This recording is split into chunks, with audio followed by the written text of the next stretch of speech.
Hello दोस्तों, स्वागत है आप सभी का। आज के इस वीडियो में हम लोग दो बहुत ही इम्पॉर्टेंट डायग्राम देखने वाले हैं, जिसमें सबसे पहले हम लोग पढ़ेंगे नर जनन तंत्र मनुष्य का, और फिर उसके बाद दूसरा टॉपिक हमारा है मादा जनन तंत्र। ठीक है, जो कि आपका 5 नंबर का क्वेश्चन है मेरे भाई, 5 मार्क्स का क्वेश्चन है, और 100% मैं गारंटी ले रहा हूँ मेरे भाई, हर बार ये आपके बोर्ड एग्जाम में आने वाला एकमात्र क्वेश्चन है। ठीक है, और मैं बहुत ही आसान तरीके से एकदम मेरे भाई, अगर अभी तक आप कुछ भी नहीं पढ़े हो ना, तो मैं सबसे आसान तरीके से आपको इसका नोट्स हमारे टेलीग्राम पर एकदम फ्री ऑफ कॉस्ट में मिल जाएगा मेरे भाई। बहुत ही आसान तरीके से एक चीज़ मैं आप लोगों को यहाँ पर डायग्राम के हेल्प से सब कुछ यहाँ पर मैं बना करके लाया हूँ कंटेंट। ठीक है, आप लोगों को एकदम फ्री ऑफ कॉस्ट में मैं प्रोवाइड कराऊंगा मेरे भाई। बस आप लोगों को इसके लिए हमें एक छोटा सा हमारा काम करना होगा। आपको चैनल को मेरे सब्सक्राइब करके बेल आइकन को भी प्रेस कर दीजिए, ताकि आपकी तैयारी हमारे साथ बहुत ही अच्छी तरीके से हो सके। ठीक है, स्टार्ट करते हैं मेरे भाई। सबसे पहले हम लोग यहाँ पे देखते हैं, ये हमारा है मनुष्य में नर जनन तंत्र, जिसको हम लोग इंग्लिश में बोले तो मेल रिप्रोडक्टिव सिस्टम। ठीक है, इस तरीके से अब हम बात करते हैं भैया, इसमें कुछ इंपॉर्टेंट डिफिनेशंस हैं, जिसे हम लोग जानेंगे कि वृषण क्या होता है। ठीक है, फिर उसके बाद हम लोग समझेंगे यहाँ पर कि अधिवृषण क्या होता है। ठीक है, और फिर उसके बाद में हम लोग यहाँ पर समझेंगे शुक्रवाहिनी क्या होती है, शुक्राशय क्या होता है। कुछ इंपॉर्टेंट डिफिनेशंस हैं जिसको हम लोग यहाँ पर समझेंगे। ठीक है, और डायग्राम तो आप लोगों को इस तरीके से बनाना है। एक वीडियो में आप लोगों के लिए लेकर के आऊँगा कि कैसे हम लोग डायग्राम को बनाएं। यहाँ पर तो मैं डायरेक्ट गूगल से कॉपी कर लिया हूँ, ताकि आप लोगों को अच्छे से समझा सकूँ चीज़ों को। ठीक है ना, बाकी आप लोगों को एक वीडियो में प्रोवाइड कराऊंगा बहुत जल्द कि कैसे हम लोग नर जनन तंत्र और मादा जनन तंत्र को हाथ से बनाएं। ठीक है ना, चलिए स्टार्ट करते हैं आज का ये प्यारा सा वीडियो। सबसे पहला मेरे भाई है वृषण, जो कि मनुष्य में नर जनन तंत्र का सबसे इम्पॉर्टेंट पोर्शन है मेरे भाई, वृषण। ठीक है ना। अच्छा, एक बात बता दो कि नर में और मादा में युग्मक बनते हैं। निषेचन तो आप लोगों को पता ही है, निषेचन क्या होता है। निषेचन में क्या होता है, निषेचन का सिंपल सा अगर परिभाषा जाने तो जब नर के युग्मक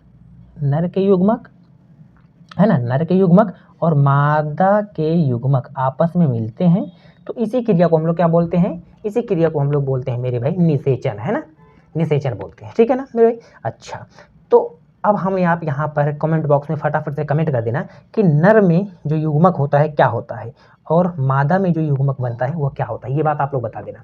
मेल में जो युग्मक होता है क्या होता है, मादा में जो युग्मक होता है वह क्या होता है, उसका नाम क्या है, ये बस आप लोगों को कमेंट बॉक्स में कमेंट कर देना है। ठीक है, अच्छा, सबसे पहले बात करते हैं कि वृषण क्या होता है। ठीक है, तो वृषण ये दो अंडाकार अंग होते हैं मेरे भाई, जैसे कि आप लोगों को यहाँ पर दिखा दूँ। ये वाला जो पार्ट है ये हमारा है वृषण। क्या है, ये वाला पार्ट हमारा जो है ये है हमारा वृषण। ठीक है ना, अब ये हमारा वृषण हो गया, और ये वाला जो पोर्शन है हमारा, ये वाला, इसको हम लोग बोलते हैं अधिवृषण। क्या बोलते हैं मेरे भाई, अधिवृषण बोलते हैं। ठीक है, ये वाला पोर्शन है अधिवृषण। यहाँ पर लिखा नहीं गया है बट मैं लिख दे रहा हूँ, अधिवृषण। इस चीज़ को ध्यान देना। ठीक है, अधिवृषण। अच्छा, तो ये हो गया हमारा वृषण। ये जो वृषण की संख्या होती है मेरे भाई हमारे शरीर में, हमारे नर में, ठीक है, वो कितनी होती है, वह 2 होती है, एक जोड़ी होती है। 2 बोल दो या एक जोड़ी। ठीक है, एक जोड़ी होती है। क्लियर है।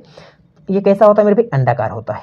ठीक है, जो शरीर के बाहर वृषण कोश में होते हैं, ये जो बाहर है मेरे भाई, ये वाला बाहरी, ठीक है, जिससे यह ढका रहता है, किससे ढका रहता है, वृषण कोश से। मतलब वृषण कोश में क्या होता है, वृषण होता है। ठीक है, ये बाहरी वाला जो आवरण है इसको हम लोग बोलते हैं वृषण कोश, और ये अंदर हमारा होता है वृषण।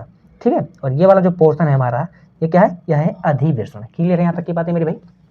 तो वृषण में हम लोग क्या लिखेंगे, ये दो अंडाकार अंग होते हैं जो शरीर के बाहर वृषण कोश में होते हैं। है ना, इनमें शुक्राणु बनते हैं। ठीक है ना मेरे भाई। अब मैं यहाँ पर बता ही दे रहा हूँ यार, मुझसे रहा नहीं जा रहा है कि जो नर में युग्मक होता है, आई होप कि आप लोग कमेंट भी कर दिए होंगे, वह होता है शुक्राणु, स्पर्म। और मेरे भाई जो मादा में युग्मक होता है वह होता है अंडाणु, ओवरी, ओवम जिसको हम लोग बोलते हैं ना। अच्छा, वृषण इसीलिए इंपॉर्टेंट माना जाता है मेरे भाई, क्योंकि जो नर का युग्मक है वह किसमें बनता है, इसी में, वृषण में ही बनता है। देखो, ये दो अंडाकार अंग होते हैं जो शरीर के बाहर वृषण कोश में होते हैं, इनमें शुक्राणु बनते हैं। देखो, इनमें शुक्राणु बनते हैं। बहुत इंपॉर्टेंट लाइन है मेरे भाई, है ना। सिंपल सा आप लोगों का एमसीक्यू में पूछा जा सकता है कि शुक्राणु का निर्माण कहाँ पे होता है, तो कहाँ पे होता है, वृषण में होता है मेरे भाई। ठीक है ना, चलिए, होता है। ठीक है, वृषण कोश वृषणों के तापमान को ठीक है, शरीर के तापमान से मेरे भाई 2 से 2.5 डिग्री सेंटीग्रेड कम रखने में सहायक होता है। जो यहाँ पर ये विरसण कोष होता है मेरे भाई, यह क्या करता है, यह हमारे बॉडी के टेम्परेचर से इस विरसण का टेम्परेचर क्या कर देता है, इंक्रीज कर देता है कि डिक्रीज कर देता है। कितना, 2 से 3 डिग्री सेंटीग्रेड, है ना, 2 से 3 डिग्री सेंटीग्रेड, ताकि शुक्राणु वहाँ पर इसीलिए ताकि शुक्राणु क्या हो सके, जीवित रह सके, ठीक है ना, ताकि शुक्राणु जीवित रह सके। अगर उनका टेम्परेचर हमारे शरीर की तरह रहेगा तो वहाँ पर शुक्राणु का जो ग्रोथ है वह इम्पॉसिबल है मेरे भाई, है ना। तो इसीलिए यहाँ पर ये बाहर लटकता है, मनुष्य के शरीर से बाहर लटकता है, ताकि यहाँ पर शुक्राणु क्या कर सकें, ग्रोथ कर सकें, है ना। समझ में आएगी बातें। विरसण कोष क्या करता है, विरसण के तापमान को शरीर के तापमान से 2 से 3 डिग्री सेंटीग्रेड क्या करता है, कम रखने में सहायक होता है। कौन, विरसण कोष, ठीक है।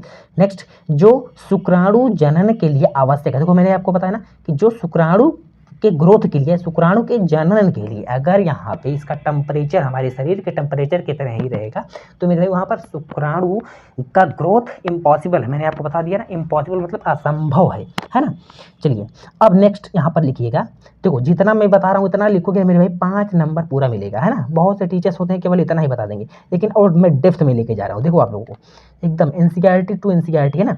प्रत्येक विरसण में लगभग 250 कक्ष होते हैं, जिसे हम लोग विरसण पालिका बोलते हैं। जैसे हमारा है क्या है, विरसण है, इसमें इस तरीके से 250, ऐसे 1 2 3 4 5 ऐसे ना, कितने 250 कक्ष होते हैं मेरे भाई, जिसको हम लोग क्या बोलते हैं, विरसण पालिका बोलते हैं। इन कक्षों को हम लोग क्या बोलते हैं, विरसण पालिका, है ना। क्या बोलते हैं, विरसण पालिका बोलते हैं। क्लियर है यहाँ तक कि मेरे भाई को, ठीक है।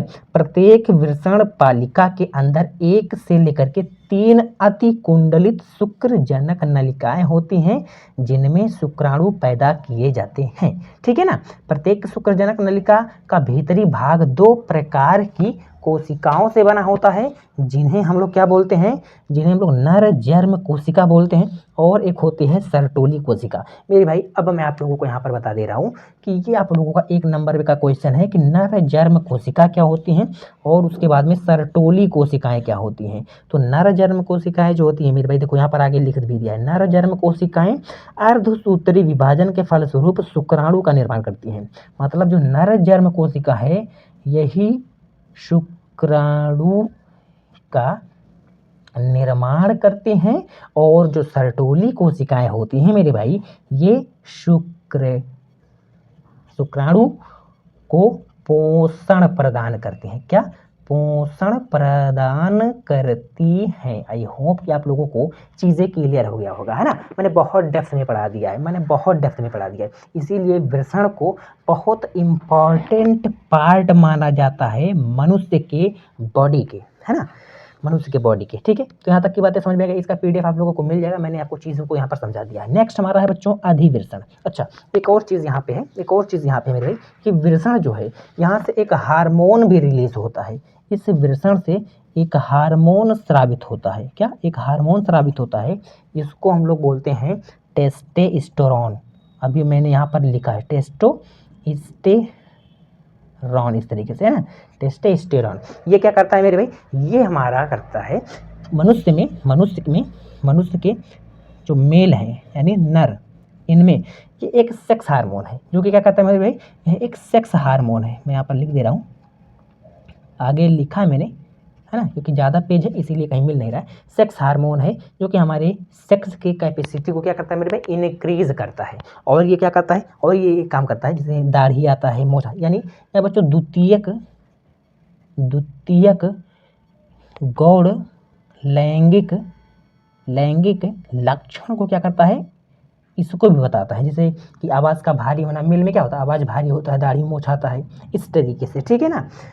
और ये क्या करता है, टेस्टोस्टेरोन सबसे पहले समझ लेना, यह एक सेक्स हार्मोन है, और यह द्वितीयक गौण लैंगिक लक्षण को भी क्या करता है मेरे भाई, नियंत्रित करता है, ठीक है। जैसे आवाज़ का भारी होना मनुष्य में, और क्या होना, दाढ़ी का आना, है ना, इस तरीके से ये होता है टेस्टोस्टेरोन के कारण। और ये कहाँ से स्रावित होता है, यह मनुष्य में विरसण से स्रावित होता है, ठीक है ना। ये बातें समझ में आ गई। अब नेक्स्ट पॉइंट है हमारा अधिविरसण।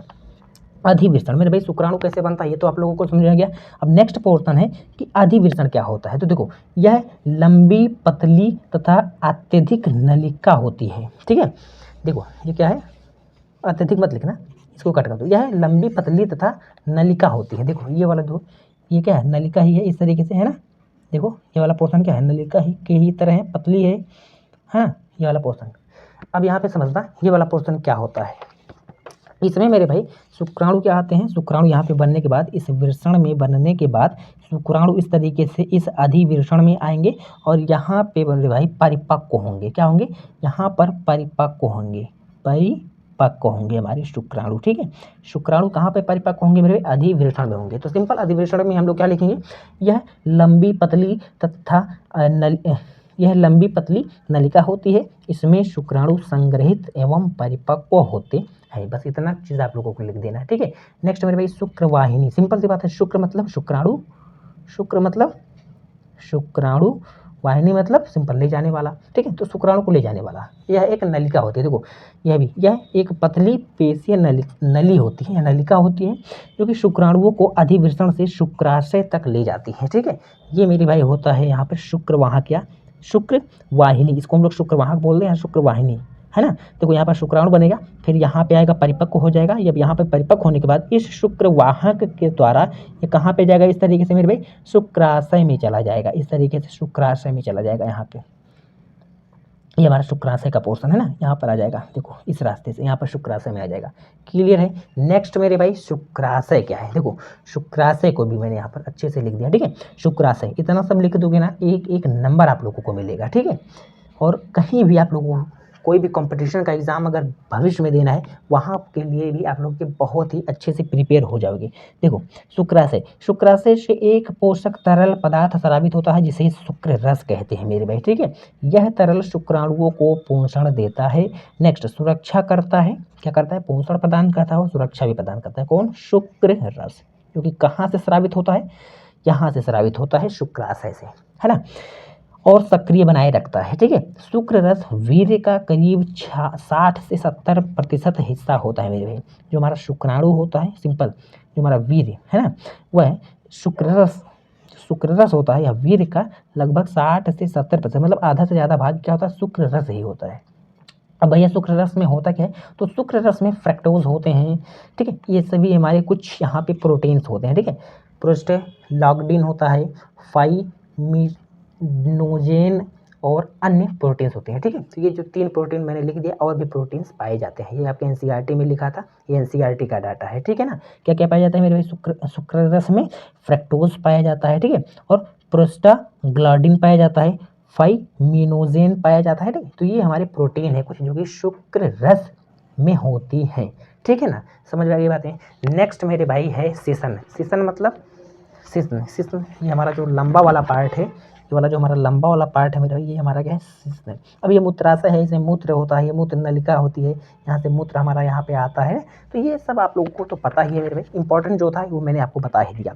देखो हाँ, यहाँ पे देखो टेस्टोस्टेरोन लिखा है, एक पुरुष सेक्स हार्मोन है जो कि कहाँ पे होता है, वृषण कोष से बनता है। मैंने आपको बता दिया ना, ये जो वृषण है ये क्या करता है, एक हार्मोन्स को क्या करता है, रिलीज करता है। ठीक है, नेक्स्ट है सिसन। सिसन ये जो आगे लंबा वाला पार्ट है जो कि शुक्राणु को मादा के योनि के अंदर, मादा लिख दे रहा हूँ, मादा के योनि के अंदर ले जाने का कार्य करता है। क्लियर है बातें मेरे भाई। चलो नेक्स्ट देख लेते हैं सिस्टम। तो यह नर का बाहरी जनन अंग है और यह बेलनाकार होता है, नर मैथुन अंग होता है, यह नर का मैथुन अंग होता है। ठीक है, तो बस इतना चीज़ लिखना है, या ऐसे भी आप लोग यहाँ पर आगे लिख सकते हो। यह जैसे यहाँ पर मैंने लिखा है कि यह मादा के योनि के अंदर, यह शुक्राणु को, ठीक है, मादा के योनि के अंदर ले जाने का कार्य करता है। ठीक है ना मेरे भाई, तो इस तरीके से आप लोगों को इतना लिख देना है, बस इतना चीज़ आप लोगों को यहाँ पर लिखना है। इसका PDF आप लोगों को मैं प्रोवाइड करा दूंगा। ठीक है, तो आई होप कि आज के इस वीडियो में मैंने आपको नर जनन तंत्र को अच्छे से पूरा कंप्लीट पढ़ा दिया है, एकदम NCERT बेस्ड मेरे भाई, NCERT बेस्ड है ना, एकदम NCERT बेस्ड, आपके बोर्ड लेवल का। कब, कौन से लेवल का, बोर्ड लेवल का, इससे बाहर आप लोगों को कुछ भी नहीं पूछा जाने वाला है। क्लियर है। नेक्स्ट हम लोग बात कर रहे हैं मेरे भाइयों, मनुष्य में मादा जनन तंत्र का सचित्र वर्णन, है ना। मनुष्य में मादा जनन तंत्र का सचित्र वर्णन अब हम लोग देख रहे हैं। समझ रहे हैं भैया कि मादा जनन, तो ये हमारा है मादा जननांग का डायग्राम इस तरीके से, ठीक है। इसको भी मैं आप लोगों को बनाना सिखाऊंगा, बट फिलहाल तो हम लोग यहाँ पर इसके कॉन्सेप्ट्स को समझ रहे हैं, ठीक है, कि क्या क्या कैसे होते हैं चीज़ें, ठीक है मेरे भाई। तो समझ लीजिएगा आप लोग, यहाँ पे समझिए। सबसे पहला हमारा है अंडाशय, जो कि बहुत इम्पॉर्टेंट रोल है इसका, ठीक है। जैसे हमारा मनुष्य में क्या था मेरे भाई, मनुष्य के नर जनन तंत्र में क्या था, वृषण था, वैसे यहाँ पर अंडाशय है कि अंडाशय ही क्या करता है मेरे भाई, इसी में हमारा होता है अंडाणु, इसी से हमारा बनता है अंडाणु। और ये अंडाणु क्या है, ये हमारा मादा युग्मक है, यही हमारा मादा युग्मक बनाता है यह अंडाशय, ठीक है। तो सिंपल सा समझना, देखो गर्भाशय के दोनों तरफ होते हैं, ठीक है, अंडाशय गर्भाशय के दोनों तरफ होते हैं, ये अंडे बनाते हैं या अंडाणु। अगर जहाँ पर यहाँ पर अंडा लिखा है, ठीक है, इसका मतलब होता है मेरे भाई अंडाणु, समझ लेना आप लोग, ठीक है ना।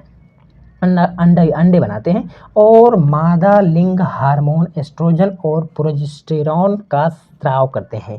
समझना मेरी बातों को। जैसे वहाँ पर आप लोग देख रहे थे, जो हमारा वृषण था वह क्या कर रहा था, वह एक बहुत ही इम्पॉर्टेंट हार्मोन का स्राव कर रहा था, यानी रिलीज कर रहा था, जिसको हम लोग क्या बोले थे, टेस्टोस्टेरोन बोले थे, ठीक है। तो उसी तरीके से यहाँ पर जो हमारा अंडाशय होता है, यह क्या करता है, यह दो हार्मोन रिलीज करता है। सबसे पहला है एस्ट्रोजन, नेक्स्ट है प्रोजेस्टेरॉन, ठीक है।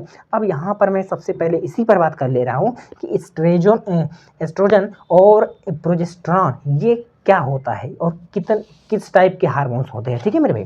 तो यहाँ पर समझना, जो हमारा एस्ट्रोजन होता है, प्रोजेस्टेरॉन होता है, ठीक है, और भी है जैसे ऑक्सीटोसिन हो गया, रिलैक्सिन हार्मोन हो गया, ठीक है। तो ये सब ये कुछ हार्मोन्स हैं, बट आपके एनसीईआरटी में केवल यही दो लिखे हैं, तो मैं यही दो बता रहा हूँ, ठीक है ना। सबसे पहले समझना एस्ट्रोजन क्या होता है मेरे भाई।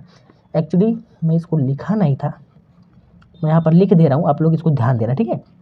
एस्ट्रोजन, तो मेरे भाई जो एस्ट्रोजन हार्मोन है, यह क्या करता है, यह द्वितीयक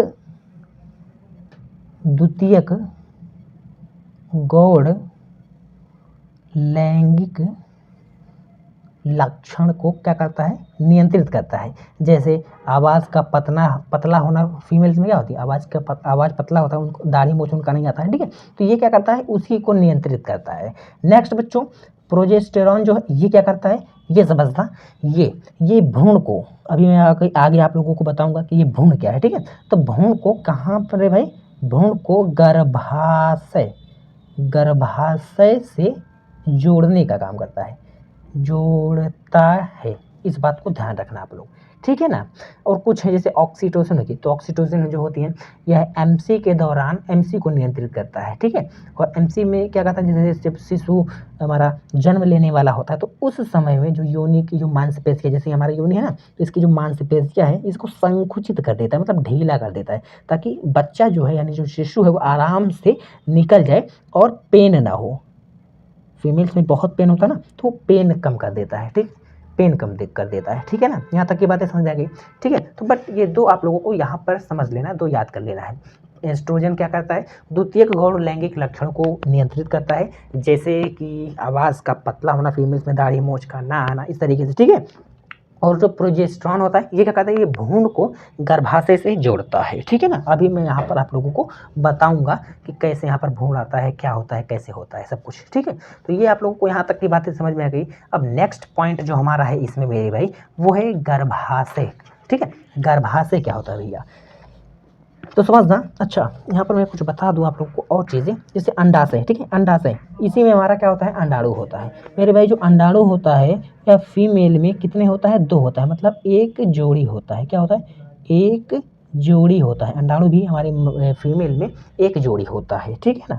ये यहाँ पर यह अंडाशय और इसी में होता है अंडाणु, ये जो छोटे छोटे पोर्शन है ना, इस तरीके से आप लोग देख सकते हो। क्लियर है बातें। चलिए यहाँ पर देखो, एक है और एक यहाँ पर है, तो यहीं पर बोला जा रहा है कि गर्भाशय के दोनों, ये हमारा क्या है, बीच वाला पार्ट, इस तरीके से ये सभी है हमारा गर्भाशय, ठीक है।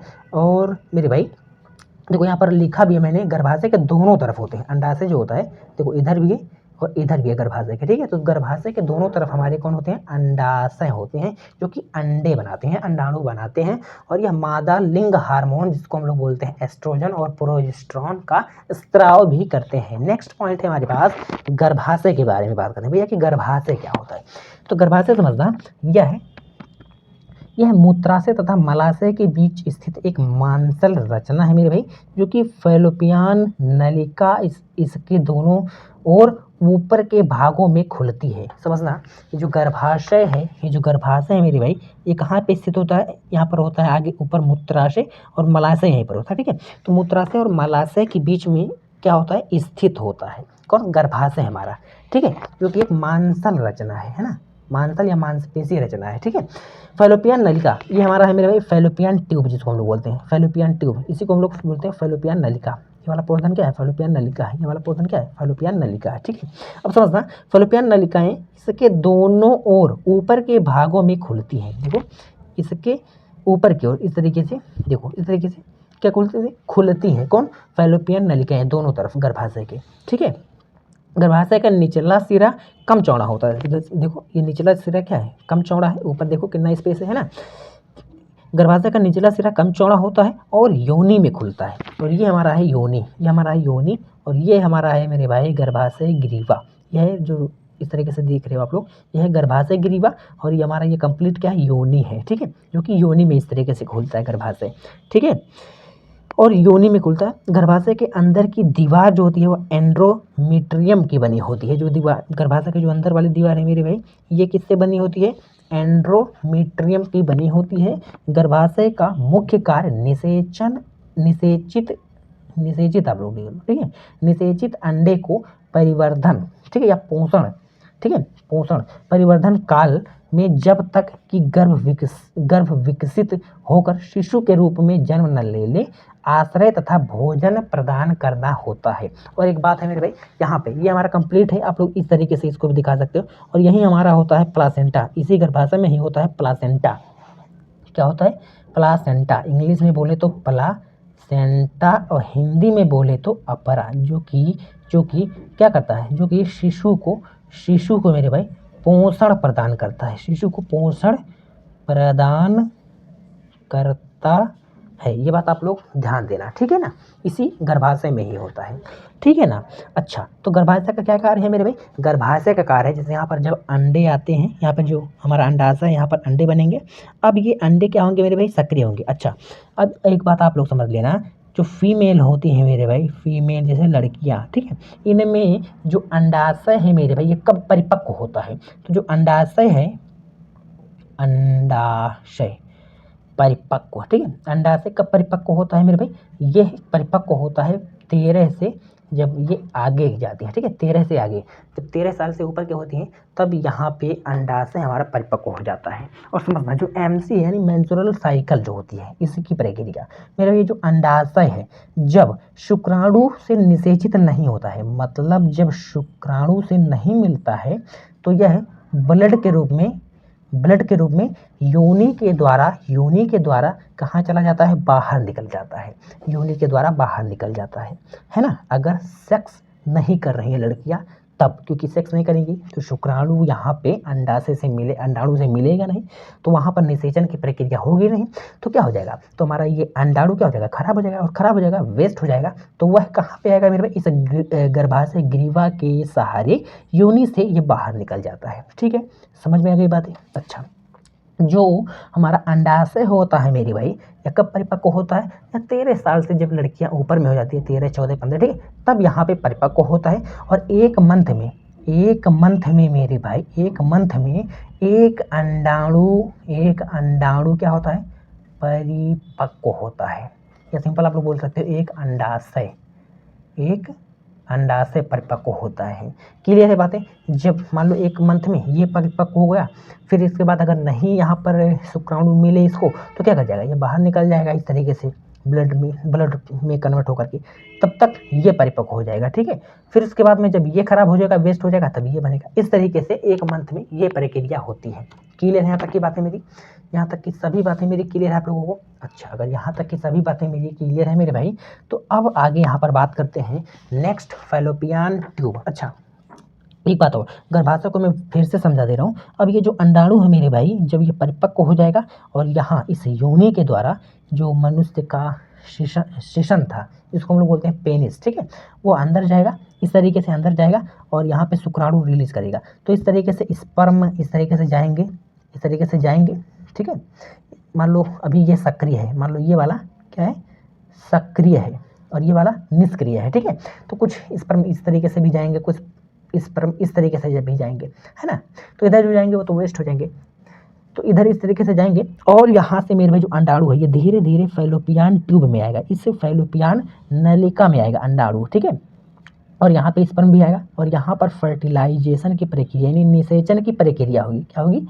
निषेचन की प्रक्रिया होगी, ठीक है मेरे भाई। निषेचन की प्रक्रिया कहाँ होती है? तो निषेचन की प्रक्रिया, बहुत से लोग सोचते हैं कि निषेचन की प्रक्रिया यहाँ पर होती है, लेकिन यहाँ पर नहीं होती है।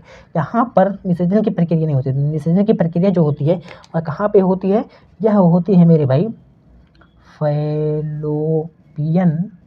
फैलोपियन नलिका में। कहाँ पे? फैलोपियन नलिका में होती है, ठीक है ना। इस नलिका में ही होगी किसकी निषेचन? अंडाणु और शुक्राणु का निषेचन, ठीक है ना। समझ में आ गई बातें? चलो अब यहाँ पे जब निषेचित हो जाएंगे मेरे भाई और एक ही शुक्राणु अंदर जाएगा, अंडाणु के जैसे जस्ट एक ही शुक्राणु निषेचित करेगा, ठीक है। फिर उसके बाद में ये धीरे धीरे यहाँ पर क्या होगा? ये धीरे धीरे परिपक्व होकर के धीरे धीरे यहाँ पर पहुँच के यहाँ पर आ जाएगा। और यहाँ पर मेरे भाई, यहाँ पर जो गर्भाशय है, यहाँ पर मेरा किसका निर्माण होगा? भ्रूण का निर्माण होगा, ठीक है। भ्रूण का, जो आगे चल करके शिशु के रूप में जन्मेगा, ठीक है, जो कि आगे शिशु के रूप में जन्मेगा। तो यही चीज़ यहाँ पर लिखा हुआ है कि फैलोपियन नलिका इसके दोनों ओर ऊपर के भागों में खुलती हैं। गर्भाशय का निचला सिरा कम चौड़ा होता है और योनि में खुलता है। गर्भाशय के अंदर की दीवार एंड्रोमेट्रियम की बनी होती है। गर्भाशय का मुख्य कार्य निषेचित अंडे का परिवर्धन काल में जब तक कि गर्भ विकसित होकर शिशु के रूप में जन्म न ले आश्रय तथा भोजन प्रदान करना होता है, ठीक है ना मेरे भाई। जो गर्भाशय है क्या करता है? गर्भाशय जब यहाँ पे अंडाणु क्या हो जाएगा? निषेचित हो जाएगा। फिर उसके बाद यहाँ पर भ्रूण, यहाँ पर आकर के भ्रूण बनेगा और जब तक कि यह शिशु के रूप में जन्म नहीं ले लेता तब तक यहाँ पर जो हमारा प्रक्रिया है ये, ठीक है, ये यहाँ पर गर्भाशय में ही तब तक हमारा शिशु रहेगा, ठीक है। जब ये जन्म लेने लगेगा फिर उसके बाद में ये खाली हो जाएगा, है ना। नहीं तो तब तक ये एकदम बुक रहता है 9 मंथ के लिए, है ना। समझ में आ गई बातें यहाँ तक की? अब नेक्स्ट हमारा आता है फैलोपियन ट्यूब। क्या होता है भैया? फैलोपियन ट्यूब समझना, या फैलोपियन नलिका। तो यह रचना में नलिका समान होती है, मतलब इसका जो स्ट्रक्चर होता है एक नलिका समान होती है, एक नली के समान होती है। इसका एक सिरा गर्भाशय से जुड़ा रहता है और दूसरा सिरा अंडाशय के पास खुला रहता है। सिंपल सी बात है यार, देखो यहाँ पर एक सिरा अंडाशय के पास और दूसरा गर्भाशय से जुड़ा हुआ है, ठीक है। नेक्स्ट, इसके सिरे पर झालरदार रचना होती है जिसे फिम्बरी कहते हैं। ये जो झालरदार रचना है मेरे भाई, जो कि ये जो झालरदार इस तरीके से रचना है हमारा अंडा, ये हो गया फैलोपियन ट्यूब। और इसकी रचना जो होती है, मतलब इसका जो स्ट्रक्चर होता है इस तरीके से होता है, इस तरीके से होता है, जो कि अंडाशय को इस तरीके से ग्रिप किया रहता है, पकड़े रहता है, ठीक है ना, जिसको हम लोग क्या बोलते हैं? फिम्बरी कहते हैं। अंडाशय से जब अंडा निकलता है तो फिम्बरी की संकुचन क्रिया के कारण, संकुचन मतलब वह सिकुड़ जाता है, सिकुड़ का मतलब वह ढीला पड़ जाता है, ठीक है ना। संकुचन क्रिया के कारण फैलोपियन नलिका में आ जाता है। देखो सिंपल सी बात है, फैलोपियन नलिका में आ जाता है कौन? यह अंडाणु, ठीक है। अंडाणु कहाँ पे आ जाता है? फैलोपियन नलिका के अंदर आ जाता है, ठीक है ना। जो कि हमारी फिम्बरी है, फिम्बरी क्या हो जाता है? यह संकुचित हो जाती है, यानी ढीली हो जाती है, ठीक है ना। संकुचन क्रिया के कारण फैलोपियन नलिका में आ जाता है। यहाँ से गर्भाशय की ओर बढ़ता है। अंड निषेचन फैलोपियन नलिका में ही होता है। देखो यहाँ पर इंपॉर्टेंट बात है, जो अंड निषेचन होता है वो कहाँ पे होता है? फैलोपियन नलिका में ही होता है। और यह धीरे धीरे कहाँ पे? गर्भाशय की ओर बढ़ता रहता है। क्लियर है बातें? नेक्स्ट है हमारा और लास्ट पॉइंट है योनि, ठीक है, इंपॉर्टेंट है। तो मादा प्रजनन का बाहरी हिस्सा, जैसे जो हमारा शिशन था मेल में, वह मादा का बाह्य जननांग था, उसी तरीके से जो नर का बाह्य जननांग था, उसी तरीके से मादा प्रजनन का जो बाह्य जननांग है या बाहरी हिस्सा है वह कौन है? योनि है, ठीक है, जो कि यहाँ पर आप लोग देख सकते हो ये वाला पोर्शन, ठीक है ना। अब भैया योनि क्या होता है? योनि गर्भाशय और गर्भाशय ग्रीवा को शरीर के बाहर से जोड़ता है। देखो गर्भाशय गर्भाशय ग्रीवा को कहाँ पे जोड़ता है, बाहर की तरफ से जोड़ता है शरीर के, इस तरीके से, ठीक है ना, समझ में आ गई बातें। नेक्स्ट आ गया हमारा पॉइंट, नेक्स्ट पॉइंट हमारा गर्भाशय ग्रीवा। गर्भाशय ग्रीवा क्या होता है, मादा प्रजनन तंत्र का एक महत्वपूर्ण हिस्सा है। कौन, गर्भाशय ग्रीवा क्या है मेरे भाई, मादा जनन तंत्र का एक महत्वपूर्ण हिस्सा है। इस तरीके से लिखेंगे, किस तरीके से है, आइए इसकी बात करते हैं। गर्भाशय का निचला हिस्सा होता है, ये मेरे भाई गर्भाशय का निचला जो गर्भाशय है, गर्भाशय है वह गर्भाशय के जस्ट नीचे होता है गर्भाशय ग्रीवा। इस तरीके से आप लोग देख सकते हो, ये वाला जो पोर्शन है कौन है, गर्भाशय ग्रीवा का है, जो कि गर्भाशय के जस्ट नीचे प्रेजेंट है, ठीक है, जो योनि से जुड़ता है। इसे गर्भाशय का मुख भी कहा जाता है, इसे गर्भाशय का मुख भी कहा जाता है। अब यहाँ से एक नंबर का क्वेश्चन आता है कि किसे गर्भाशय का मुख कहा जाता है, तो गर्भाशय ग्रीवा, ठीक है ना। अब देखो गर्भाशय ग्रीवा की मुख्य भूमिकाएं जो होती हैं मेरे भाई कुछ इस तरीके से हैं, जैसे मासिक धर्म में भूमिका, एमसी जिसको हम लोग बोलते हैं, या माहवारी जिसको हम लोग बोलते हैं, क्या, माहवारी, ठीक है। तो देखो गर्भाशय ग्रीवा मासिक धर्म के दौरान रक्त को गर्भाशय से बाहर निकालने का रास्ता प्रदान करता है। ये बात समझ में आ गई। नेक्स्ट मेरे भाई ये इस तरीके से चिपका रहता है, लेकिन जैसे ही यहाँ पर जो हमारा अंडाशय है, जो हमारा अंडाणु है, वह क्या हो जाता है, वह अनिषेचित रहता है, और उसके बाद में जो वेस्ट हो जाता है वह ब्लड के रूप में इसी तरीके से इस गर्भाशय ग्रीवा के सहारे से बाहर निकलता है। अभी मैंने आपको बताया है, ठीक है। नेक्स्ट गर्भ अवस्था में सुरक्षा, जब वहाँ पे भ्रूण हमारा कहाँ पे आ जाता है, इस गर्भाशय में आ जाता है मेरे भाई, तो उस समय गर्भ अवस्था में यह सुरक्षा प्रदान करता है। कौन, यह गर्भाशय ग्रीवा, ठीक है, क्या करता है, आइए आगे बात करते हैं इसमें। मेरे भाई गर्भावस्था के दौरान गर्भाशय ग्रीवा बंद रहती है ना, जब गर्भ धारण हो जाता है तो उस समय गर्भाशय का जो ग्रीवा है यह बंद रहती है, ताकि भ्रूण सुरक्षित रूप से गर्भाशय के अंदर रहे, और प्रसव के समय यह खुलकर शिशु को बाहर आने का मार्ग देती है, ठीक है। बहुत इंपॉर्टेंट लाइन है मेरे भाई, है ना, समझ में आ गई बात है। नेक्स्ट गर्भाधान में सहायक, गर्भाशय ग्रीवा शुक्राणु को गर्भाशय में प्रवेश करने की अनुमति देती है और गर्भधारण की प्रक्रिया में सहायता प्रदान करती है, ठीक है। इस तरीके से देखो, जब यहाँ से यहाँ तक मान लो हमारा शीर्षण आएगा, पेनिस आएगा मेल का, अब यहाँ पे शुक्राणु इस तरीके से आएंगे, तो जब ये खुला नहीं रहेगा तो अंदर कैसे जाएगा, ठीक है, शुक्राणु। जो इसी तरीके से ये जो गर्भाशय ग्रीवा है मेरे भाई, यह गर्भाधान में भी सहायक होती है। किस तरीके से, गर्भाशय ग्रीवा जो है यह शुक्राणुओं को गर्भाशय में प्रवेश करने की अनुमति देती है, ठीक है, समझ में आ गई बातें, और गर्भधारण की प्रक्रिया में भी सहायता प्रदान करती है, समझ गए बात। नेक्स्ट है संरक्षण, ठीक है। संरक्षण में क्या है मेरे भाई, यह संक्रमणों से गर्भाशय को बचाने के लिए बाधा का काम करती है ना। यह क्या करती है मेरे भाई, जो हमारा गर्भाशय ग्रीवा है, यह गर्भाशय में किसी भी प्रकार से कोई संक्रमण ना हो, कोई बीमारी ना हो, है ना, वह इससे भी संरक्षण प्रदान करती है या रक्षा प्रदान करती है, ठीक है ना। तो इस तरीके से आपने बहुत अच्छे तरीके से मेरे भाई यहाँ पे मनुष्य में मादा जनन तंत्र और उसके बाद में मनुष्य में नर जनन तंत्र को बहुत अच्छे से पढ़ा। आई होप कि आप लोगों को बहुत ही अच्छे तरीके से सब कुछ समझ में आ गया है मेरे भाई।